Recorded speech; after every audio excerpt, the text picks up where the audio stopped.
day dawned with a restless energy, the kind that settles over a small suburban town like a restless tide on a still shore. It was Saturday, June 14th, 2025, and the clock hovered near noon when the usual weekend lethargy gripped the living room of my modest home.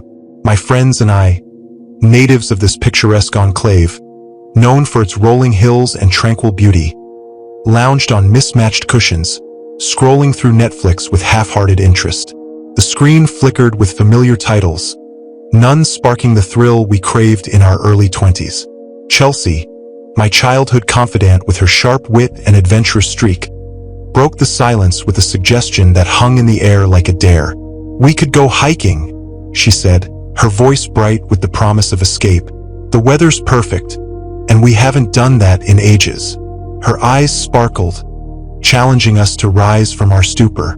Mason, the group's adrenaline junkie with a perpetual grin and a knack for leading us into trouble, perked up instantly. "I'm in," he declared, his enthusiasm infectious. "There's that trail through Hemlock Forest we never finished exploring." His finger traced an imaginary map in the air, already plotting our course.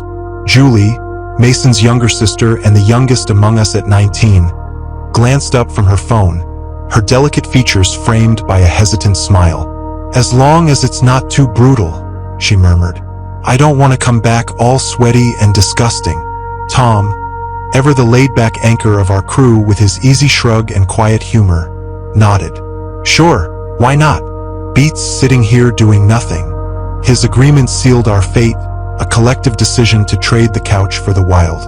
Hemlock Forest, a sprawling natural reserve just a 20-minute drive from my place, was a local treasure, a mosaic of towering pines, babbling brooks, and hidden trails that beckoned hikers, birdwatchers, and the occasional camper. We'd explored its edges over the years, its vastness ensuring there was always a new corner to uncover. The drive was a blur of green vistas and the hum of my SUV's engine, the anticipation building as we neared the trailhead. We parked in the designated lot, the forest's edge looming like a green wall, its canopy whispering secrets in the breeze. Mason retrieved a trail map he'd printed earlier, spreading it across the hood of the car with a flourish. "So we're here," he said, tapping a spot marked with a red X. His finger slid to a small lake icon, a promise of serenity. "I was thinking we could hike up to here. Should be about a 3-hour round trip." We nodded in unison, the plan set, and stepped onto the forest trail, our footsteps a rhythmic pulse against the earth. The air was a symphony of scents, damp earth rich with decay, the sharp tang of pine needles, and a hint of wildflowers carried on the wind. It filled my lungs, invigorating me as we walked, the path worn more by animal tracks than human boots.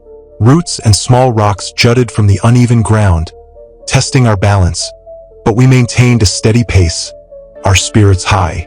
Sunlight pierced the foliage in golden shafts, casting dappled patterns on the forest floor, a dance of light and shadow that mirrored our laughter.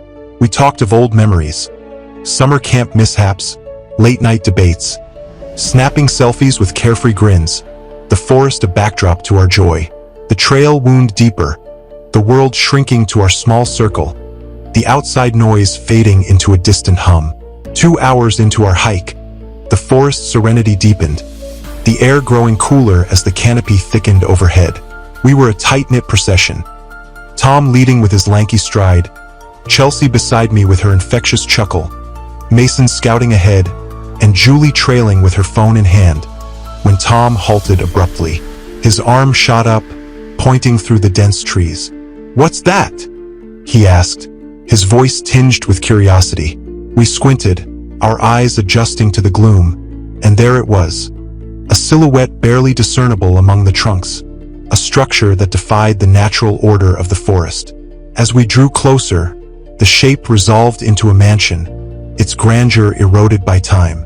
It loomed larger with each step, a weathered giant with peeling paint flaking like dead skin, revealing the gray wood beneath. The windows, set deep into the walls, were mostly boarded, their exposed panes opaque with grime, hinting at secrets within. The roof sagged in places, its shingles warped by years of neglect, while ivy and vines coiled around the pillars framing the front porch like living chains. The wooden steps creaked under our cautious ascent, some rotting planks crumbling underfoot, forcing us to test each one. On the porch, old chairs lay toppled, their cushions faded to ghostly hues, and a rusty swing hung lopsided, its chains groaning in the wind, a mournful tune. To the side of the front door, a tarnished bronze plaque clung to the wall, its engraving worn smooth by decades of weather, a silent testament to forgotten occupants.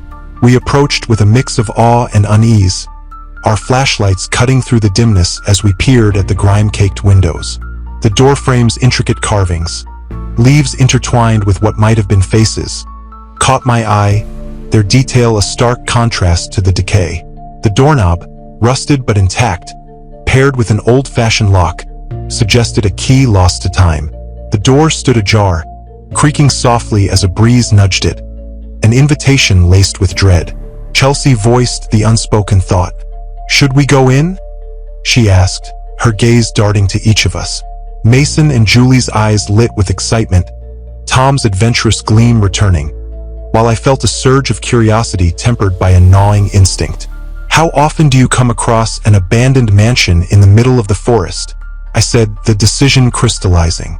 We nodded, a collective pact, and prepared ourselves, checking phone flashlights, drawing deep breaths to steady our nerves. Tom took the lead, pushing the door open with a groan that echoed through the hollow halls, the sound a prelude to the unknown. Inside, darkness swallowed us, the air thick with dust and the musty scent of neglect. Our eyes adjusted slowly, aided by slivers of sunlight sneaking through gaps in the boarded windows, illuminating floating motes like spectral dancers. We flicked on our phone flashlights, their beams revealing a world frozen in time. The floor creaked underfoot, each step a soft echo, the wood worn and dusty, blanketing old furniture, faded armchairs, a cracked sideboard, in a thin gray shroud. Frayed rugs lay scattered, their patterns dulled, and heavy curtains hung like mourners, their colors leached by age. The walls bore paintings in ornate frames, landscapes and portraits faded to ghostly outlines, while tarnished silverware glinted dully in glass cabinets, flanked by vintage clocks and ceramic figurines, their stillness eerie. Who lived here? Julie wondered aloud, her voice a whisper in the vastness. Maybe some old millionaire with too much time and money, I suggested, half joking, though the possibility lingered. Our exploration led us to a room that stole our breath, a gallery of statues, each sculpted with breathtaking detail. A woman raised her hands in terror, her face a mask of dread. A man gaped in surprise, eyes wide. A child sat alone, etched with sorrow. The craftsmanship was mesmerizing, from the wrinkles in their clothes to the texture of their hair, each figure a masterpiece of lifelike horror. "These look so real," Chelsea breathed, her flashlight illuminating a statue's face, its features almost too human. "Kind of gives me the creeps," Mason admitted, stepping back as if distance could dispel the unease. Tom grinned, raising his phone. "Smile," he said, capturing us mimicking the statue's frozen expressions, our laughter a brief defiance against the atmosphere. Chelsea posed beside a running man, his face distorted in terror. "This guy looks like he saw a ghost," she joked, snapping photos. "Or became one," Mason quipped, his gaze fixed on the statue. "Okay, let's not get carried away," I interjected, sensing the rising tension. Julie, quiet until now, leaned closer. "Look at the eyes," she said. "They seem almost wet." Her flashlight revealed a glistening sheen, as if tears hovered on the verge. "Props to the artist," Tom acknowledged, snapping more shots. Chelsea, caught in the moment, laughed. "These will look great on Instagram." We joined the photo frenzy, framing the room from every angle, the thrill of discovery outweighing the creeping dread. As I scrolled through the images, a chill settled in my gut. Zooming in, I noticed the statue's eyes seemed to follow us, locked through the lens. I dismissed it as imagination fueled by the mansion's aura, pocketing my phone. "All right, guys, what's next?" I asked, gauging their mood. Mason turned from a dusty map on the wall. Why don't we head upstairs? Who knows what else we'll find? Chelsea hesitated. Okay, but if I see a ghost, I'm out of here so fast you won't see me go. We laughed, nerves mingling with excitement, our flashlights dancing as we moved toward the staircase. The staircase groaned under our weight, its worn carpet a relic of better days, leading to a narrow hallway lined with peeling doors and cobwebbed corners. The air smelled of mildew and aged wood, the silence oppressive, amplifying our footsteps. Let's split up and explore, Tom suggested, his eyes eager. We can cover more ground. I glanced at Chelsea, her face tight with apprehension. I don't know, guys, she said, gripping her flashlight, knuckles white. It's getting dark, and something about this place doesn't sit right. Julie rolled her eyes, excitement edging her voice. Come on, Chelsea, where's your sense of adventure? This is movie stuff. Chelsea sighed. Fine, but if anything weird happens, I'm out. No questions asked. We chose doors, hands on tarnished knobs, stepping into separate rooms. Mine was a library, shelves sagging with faded books, dust motes swirling in my flashlight's beam. Maps curled on a wooden table, their edges yellowed, each a preserved fragment of history. I picked up a book, its cover frayed, flipping through brittle pages marked with cryptic notes. Then I heard it, whispers, faint yet pervasive, as if the walls themselves spoke. I shook my head, attributing it to the wind, though the sound lingered, a cold shiver tracing my spine. Back in the hallway, the whispers followed, growing louder, though unintelligible. We regrouped, sharing discoveries. Julie beamed. You guys, I found a room with antique dolls. Creepy but amazing. Mason was animated. I hit a workshop, cogs, gears, like a mad scientist's lair. Tom showed black and white photos from an album. Decades old, maybe a century, he said, fascinated. What about you, Chelsea? Find anything interesting? She paled. I heard whispers. We should leave. I have a bad feeling. You heard whispers too? I said, the coincidence unsettling. Mason laughed. You're both letting this place get to you. Julie agreed. It's easy to get spooked. Chelsea frowned. Something's off. Let's explore more. Then go. The air thickened, our excitement tempered by caution.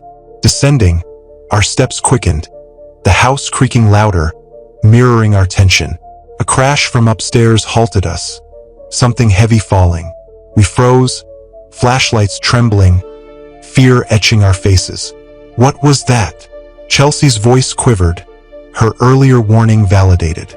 No idea, but I'm not sticking around, Mason said, shaken.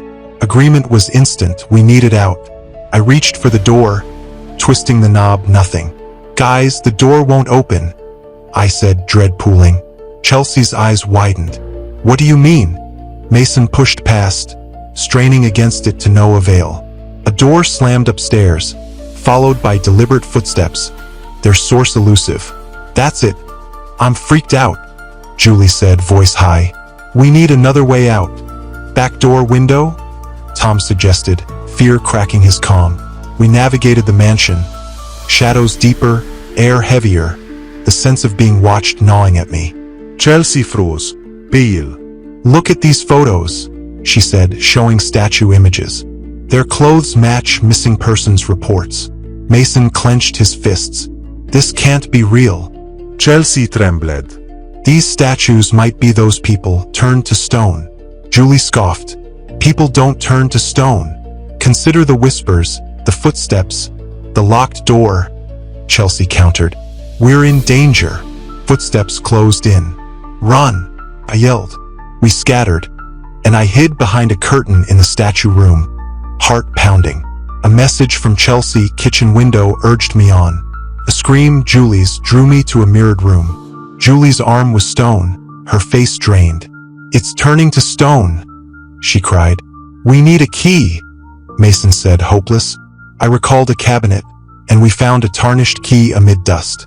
Footsteps pursued as we raced to the door, Julie lagging.